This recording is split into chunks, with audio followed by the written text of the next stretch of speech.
White supremacy manifests overtly as well as covertly.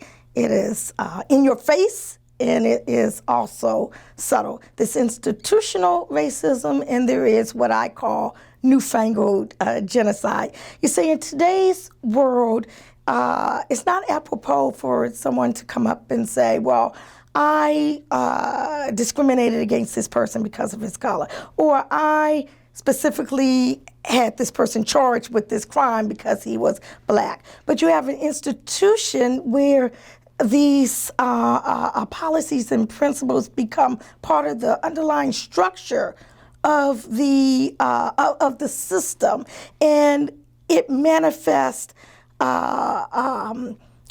instantly, I guess you could say, without the need for an actual actor to perpetuate a discriminatory act. I'll give an example of jury selection, if I may. Back in the 80s, there was a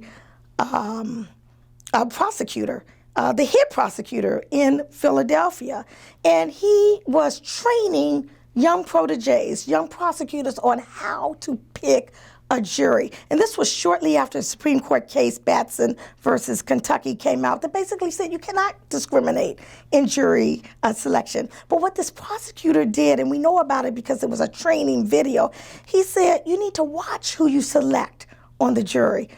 Black women, young black women, they're very, very bad. They might have sympathy for the defendant. Keep them off. Old black men, they might be the best kind because sometimes they can be meek and obedient. So he was giving very specific, he said, and I quote, you don't want smart people on the jury.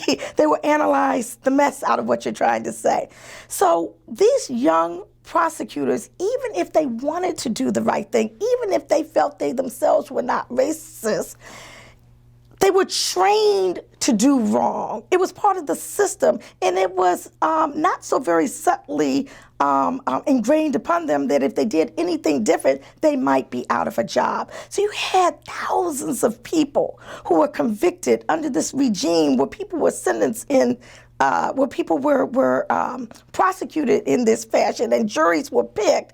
And you really begin to wonder what impact did that racism, that subtle racism have in the actual trials that were going on during that. Mumia Abu-Jamal's trial really happened during that period. What impact, would jury selection such as that have on cases, on death penalty cases such as his?